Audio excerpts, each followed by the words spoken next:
ஆன்மீக அன்பர்களுக்கு நல்வணக்கம். மாதங்களில் நான் மார்கழி அப்படின்னு ஸ்ரீகிருஷ்ணர் சொன்னார்.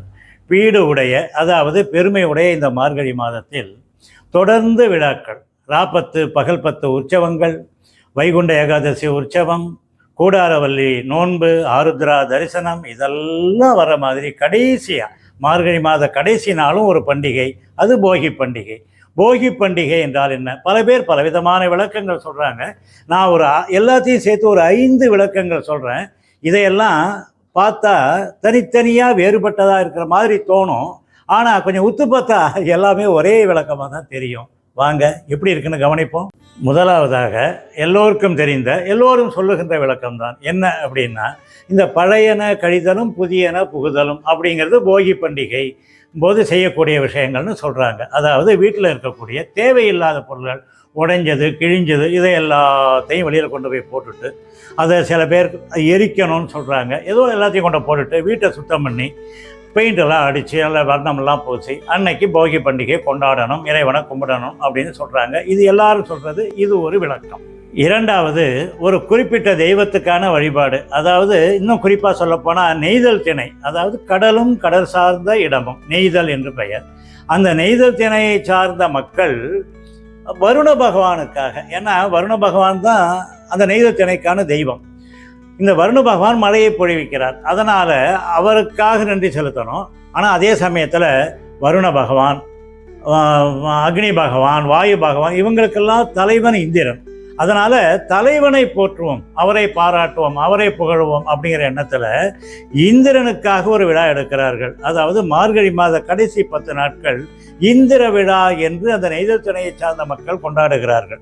இப்படி 10 நாட்கள் விழாவானது தான் கொஞ்சம் கொஞ்சமாக குறைஞ்சி இப்போ ஒரு நாள் விழா, அதாவது போகி அன்றைக்கு ஒரு நாள் விழா என்று இப்போ கொண்டாடப்படுகிறது. இது ஒரு காரணம், ஒரு விளக்கம்னு சொல்கிறாங்க. நெய்தல் திணையின் தெய்வம் வருணன் என்று இருந்தாலும் கூட, தொல்காப்பியம் கூட சொல்லும் வருணன் மேய பெருமணல் உலகமும் அப்படின்னு சொல்லும். அப்படி இருந்தாலும் கூட இந்திரனுக்கு ஒரு கர்வம். ஏன்னு கேட்டால், வயலும் வயல் சார்ந்த இடமும் இருக்குல்ல, அந்த மருத நிலம், அந்த பகுதிக்கான தெய்வம் இந்திரன். வேந்தன் மேய தீம்புணல் உலகமும் அப்படின்னு தொல்காப்பியர் சொல்லுவார். அதனால் இந்திரனுக்கு ஒரு கர்வம் வந்தது. நாம் மற்றவர்களுக்கு, அதாவது வருண பகவானுக்கு கட்டளை இட்டதால் தான் மழை பொழியுது, பயிர் விளையுது, விவசாயிகள் மகிழ்ச்சியாக இருக்கிறாங்க, அதெல்லாம் நாம் இல்லைன்னா அந்த மகிழ்ச்சி கிடையாது அப்படிங்கிற மாதிரி ஒரு கர்வம் வந்தது. எப்போவுமே பகவானுக்கு, இறைவனுக்கு யாராவது கர்வத்தோடு இருந்தால் பிடிக்காது. அப்போ இந்திரனின் கர்வத்தை அடக்க வேண்டும் என்று அவன் ஒரு செயல் செய்கிறான். நந்தகோபரை அழைத்து, இந்த ஆண்டு இந்த விழாவை நீங்கள் இந்திரனுக்காக கொண்டாட வேண்டாம், மாற்றாக மலையை வழிபடுங்கள், மலைக்கு வழிபாடு செய்யுங்கள் அப்படின்னு சொல்றார். உடனே நந்தகோபரும் தன்னோட கூட இருக்கக்கூடிய மக்களை எல்லாம் அழைத்து கொண்டு மலைக்கு சென்று வழிபாடு செய்கிறார்கள். இதை பார்க்கிறான் இந்திரன். அவனுக்கு கோபம் வருகிறது. தன்னை விட்டு மலைக்கு வழிபாடு செய்கிறார்களே, மழையை பொழிவிக்கிறது என்ற ஒரு கேள்வியை எழுப்பி கொண்டு அவன் கோபத்தினால் 7 வகை மேகங்களையும், தன்னுடைய கட்டுப்பாட்டில் இருக்கக்கூடிய 7 வகை மேகங்களுக்கும் கட்டளையிட்டு பயங்கரமான மழையை பொழிய வைக்கிறான். அப்போ அந்த மழை தாங்க முடியாமல் மக்கள் எல்லாரும், அதாவது கோகுலத்தில் உள்ள மக்கள் எல்லாரும் ரொம்ப அவசரப்படுறாங்க. இதை பார்த்த ஸ்ரீகிருஷ்ணர் என்ன பண்ணார், அந்த மலையை அப்படியே பேத்தார். தனது இடதுகை இந்த சுண்டு விரல் இருக்கே, அதால் அந்த மலையை, கோவர்த்தனகிரி அப்படிங்கிற அந்த மலையை தூக்கி பிடிக்கிறார். எது மாதிரி? குடை மாதிரி பிடிக்கிறார். அப்படி பிடித்ததால் மழையால் மற்ற ஜீவன்கள், ஆடு மாடுகள், பசுக்கள், மக்கள் யாருமே பாதிக்கப்படாமல் பத்திரமா இருக்காங்க. இதை பார்த்த பிறகுதான் இந்திரனுக்கும் புத்தி வருது. ஓஹோ, மழை இருப்பதால் தான் மேகங்கள் அதன் மேல் மோதி குளிர்விக்கப்பட்டு மழையாக பொழிகிறது, நாம் தான் அதற்கு காரணம் என்று இருந்தோமே என்று மனம் திருந்துகிறான், மன்னிப்பு கேட்கிறான்.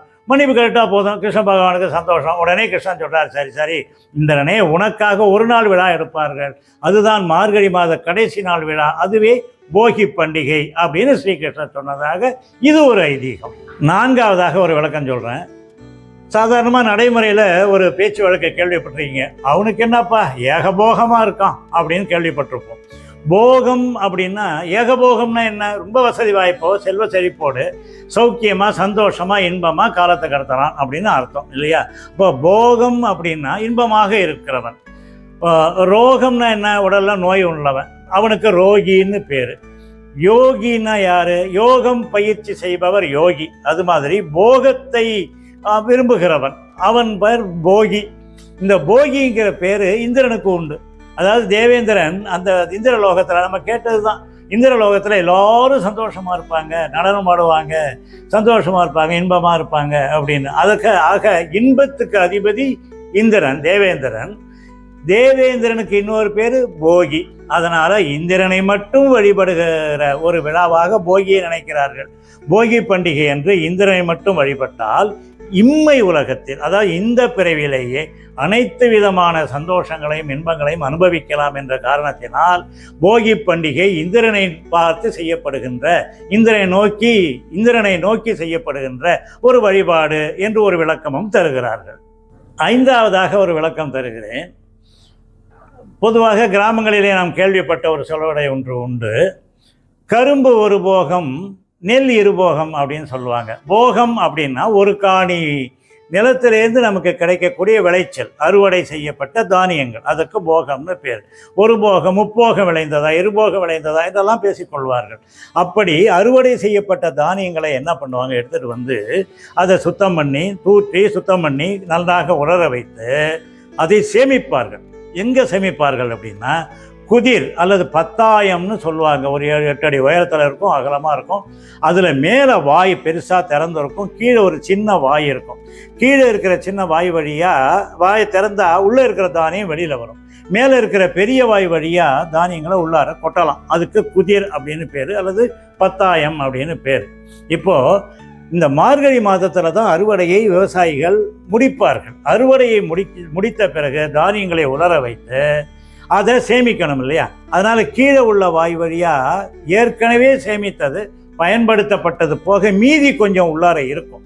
அதாவது பழைய நெல், பழைய தானியம் மீதி கொஞ்சம் உள்ளார இருக்கும். அதோடையே சேர்த்து கொட்டிடக்கூடாது. அதனால் கீழே உள்ள வாய் வழியாக பழைய தானியங்களை வெளியில் எடுப்பாங்க. எடுத்துட்டு புதிய தானியம், அறுவடை செய்யப்பட்டு உலர வைக்கப்பட்ட புதிய தானியத்தை கொண்டு வந்து மேலே உள்ள வாய் வழியாக அதில் கொட்டி உள்ளார புகுத்தி சேமித்து வைப்பாங்க. இதுதான் பழையன கழிதலும், பழைய நெல்லை வெளியில் எடுத்தலும், புதியன புகுதலும், புதிய நெல்லை மேலே கொண்டு வந்து கொட்டி அதை பாதுகாத்தலும் சேமித்து வைத்தலும் அப்படின்னு சொன்னாங்க.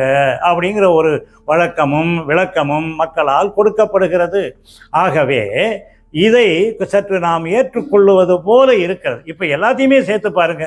நாம் என்ன செய்கிறோம்? இறைவனை வழிபடுறோம், உழவர்களுக்கு மரியாதை செய்கிறோம், விவசாயத்துக்கு முக்கியத்துவம் கொடுக்குறோம். சரி சார், இதெல்லாம் ரைட்டு. எரிக்கும் வழக்கம் எப்படி வந்தது? முதல்ல சொன்னீங்களே, அந்த எரிக்கும் வழக்கம் எப்படி வந்தது அப்படின்னு ஒரு கேள்வி கேட்கலாம்.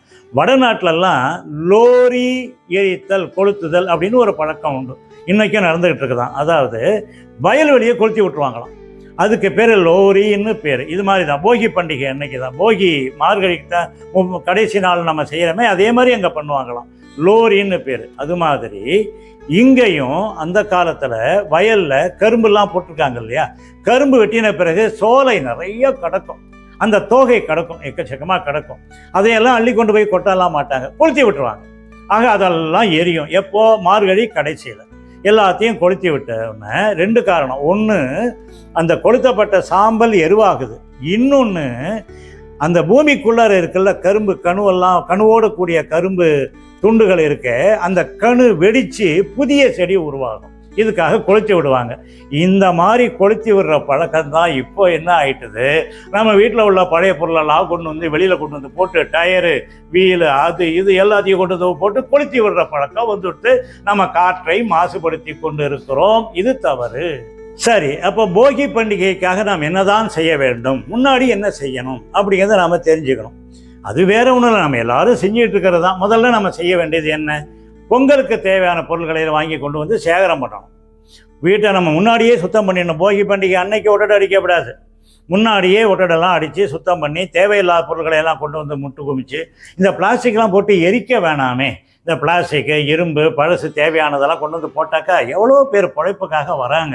பழைய இரும்பு வாங்கலுக்கும் இருக்கா, பழைய பிளாஸ்டிக் வாங்குறது அப்படின்னு சொல்கிறாங்க. அவங்ககிட்ட பேரம் பேசிட்டுலாம் இருக்க வேண்டியதில்லை. 1 கிலோ 2 ரூபாம்பார், 5 ரூபாம்பார், வேணாம், அதை அப்படியே அவங்ககிட்ட எடுத்து கொடுத்துருங்க, எடுத்துகிட்டு போகட்டும். வாய் வாழ்த்தாட்டி போனால் வயிறு வாழ்த்துமே. என்ன ஒரு 50 ரூபா கிடைக்குமா, அதை அவங்ககிட்ட கொடுங்களேன், எடுத்துகிட்டு போகட்டுமே. அது அவங்களுக்கு ஃப்ரீயாக கொடுங்க.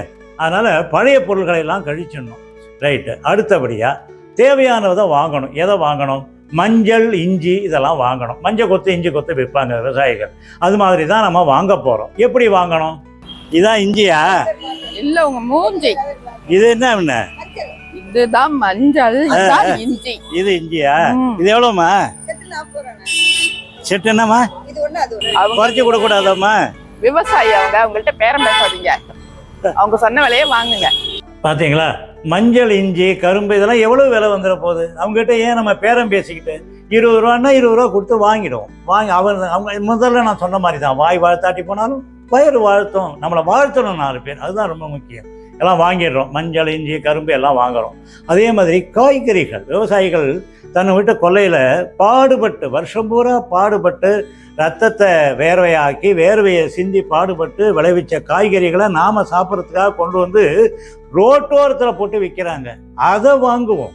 நம்ம கார்ப்பரேட் நிறுவனங்களில் போய் வாங்கணும்னு அவசியம் இல்லை, அங்கே போய் வாங்க வேண்டாம். நாம் ரோட்டோரத்தில் இருக்கக்கூடிய அந்த விவசாயிகளை, அந்த வியாபாரிகள்கிட்டேருந்து நாம் அந்த காய்கறிகளை வாங்குவோம். எப்படி வாங்கணும்? பாலித்தீன் பேப்பர்லாம் யூஸ் பண்ணக்கூடாதுன்னு 20 ரூபா கொடுத்துட்டேன்னா போதுமா? 20 ரூபாய் எது? வந்து பாருங்க ஒன்று வாங்கிப்போமா? சரி, ஒன்று வாங்கி கொடுங்க. சரி, அரிசி, காய்கறி எல்லாம் வாங்கியாச்சு. பொங்கல் பொங்கறதுக்கு பானை வாங்கணுமே. உடனே நாம் பாத்திர கடைக்கு போய் பித்தளை பாத்திரம், எவசில்வர் பாத்திரம், பெருசா மண்பானை தாங்க உகந்தது. இறைவனுக்கு பிடித்தது மண்பானை. மண்பானை, புதிய மண்பானையில் நம்ம பொங்கல் இடுவோம். மண்பானைன்னா அந்த காலத்தில் பெரிய பெரிய மண்பானைகள். ஏன்னா ஒரு குடும்பம் வந்து கூட்டு குடும்பமாக இருந்தது. அப்போது எல்லாமே கூட்டு குடும்பமாக இருந்தது.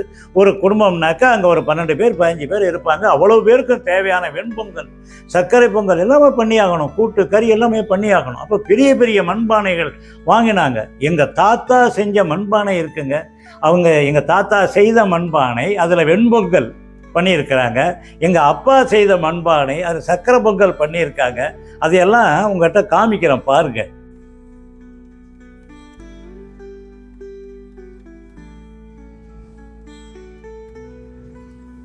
இந்த பானையோட உயரம் 20 இன்ச்சு இருக்கு. கிட்டத்தட்ட 1.25 அடி உயரம். எவ்வளோ பெரிய பானை! இந்த பானையோட உயரம் 18 இன்ச்சு கிட்டத்தட்ட இருக்கு. அதாவது 1.5 அடி உயரம். இது மாட்டுப் பொங்கலுக்கான பானை. இந்த பானையோட உயரம் கிட்டத்தட்ட 15 இன்ச்சு, அதாவது 1.25 அடி உயரம். இது சக்கரை பொங்கலுக்கான பானை.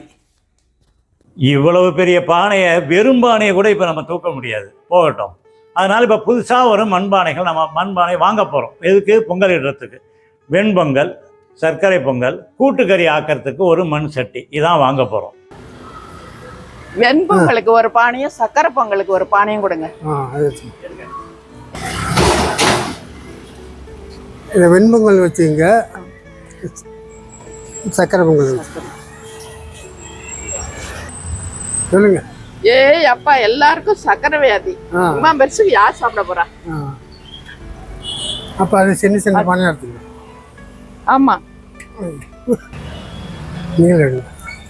இது வெண்பொங்கலுக்கு போதும், இது சக்கரை பொங்கலுக்கு போதும். சரி, பொங்கல் விடுங்க. ரசனா மகன் புண்ணியத்தில் சௌரியமாக இருக்கும். சரி,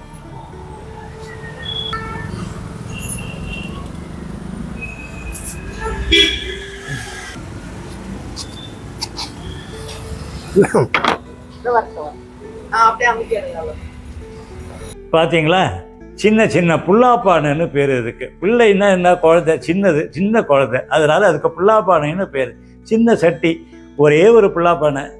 இன்னொன்று அதை விட சின்னதாக, சின்ன கலை மாதிரி ஒரு சக்கரை பொங்கலுக்கு ஒரு சட்டி வாங்கிட்டு வந்து எவ்வளோ செலவாகிட போகுது? அந்த குயவர்கள், மண்பாண்ட தொழிலாளர்கள் பிழைக்கட்டுமே, அவங்களும் சந்தோஷமாக இருக்கட்டுமே. அதனால் மண்பானையில் பொங்கல் இடுங்க. சரி, வாங்கிட்டு வந்தாச்சு. இப்போது நாம் என்ன செய்யணும்? படையல் போட போகிறோம். என்ன படையல்? போகி படையல். என்ன செய்வாங்க, அதுவும் வட சென்னை அந்த மாதிரி அந்த தென் சென்னை பகுதிகளெல்லாம் என்ன செய்கிறாங்கன்னா, ராத்திரியே ஒரு 2-3 மணிக்கெல்லாம் ஒரு நீளமான தென்னை மட்டையை, ஓலை மட்டை இருக்க, அதை நுனியை கொளுத்தி தெருவில் இழுத்துட்டு வராங்க. இழுத்துட்டு வந்து தெரு கோடியில் கொண்டு வந்து போட்டுடுறாங்க. அதுக்கு பிறகு எல்லாரும் குளிக்கிறாங்க. வீட்டை சுத்தம் பண்ணி வச்சுருக்கிறாங்க. குளித்த பிறகு அப்புறம்தான் நிலைக்கு மஞ்சள் பூசுகிறாங்க, சிவப்பு பொட்டு வைக்கிறாங்க. இதெல்லாம் வச்சுட்டு நிலைப்படையல் அப்படின்னு ஒன்று செய்கிறாங்க. நிலைப்படையல்னால் என்ன? ஒரு கரும்பை தோகையோட, நல்ல விரிந்த தோகையோட நிலையில் சாத்துறாங்க, விளக்கேற்றி வைக்கிறாங்க, இலை போட்டு வடை பாயாசம் அந்த நேரத்தில் செஞ்சு வைக்கிறாங்க. அன்னைக்கு வடை பாயாசம் செஞ்சு வைக்கிறாங்க. மற்றபடி வெத்தலை பாக்கு, பழம், பூ எல்லாம் சாம்பிராணி எல்லாமே போட்டு படையல் காமிக்கிறாங்க. யாரை வணங்குகிறார்கள் அப்படின்னா பஞ்சபூதங்களை வணங்குகிறார்கள். எங்கே? சென்னையில் அதாவது வட மாவட்டங்களில் பஞ்சபூதங்களை வணங்குகிறார்கள். ஏன்? இந்த நிலத்தில் இருந்து தான் இந்த காய்கறிகள்லாம் விளைகின்றன. அதாவது நிலத்தில் இருக்கக்கூடிய சத்துக்களை சாப்பிட்டு தான் வளருது. அதனால் நிலம். ரெண்டாவது, தண்ணியில் தான் அந்த உரம்லாம் கரைஞ்சிருக்கு, அதை உறிஞ்சி தான் அது வளருது, நீர். அடுத்தது, காற்றுல உள்ள கார்பன் டை ஆக்சைடை ரெண்டாக பிரித்து கார்பன்லேருந்து தான் அந்த கார்போஹைட்ரேட்டை தயாரிக்குது, அதனால் காற்று. அடுத்தது சூரிய ஒளி, வெப்பம். அதாவது சூரிய ஒளி இருந்தால் தான் அந்த கார்பன் டை ஆக்சைடை கார்பனாகவும் ஆக்சிஜனாகவும் மாற்ற முடியும். அந்த கார்பனோட தண்ணீரை சேர்த்துனா கார்போஹைட்ரேட்டுங்கிற உணவுப் பொருள். அதனால் அதை காற்று, சூரிய ஒளி.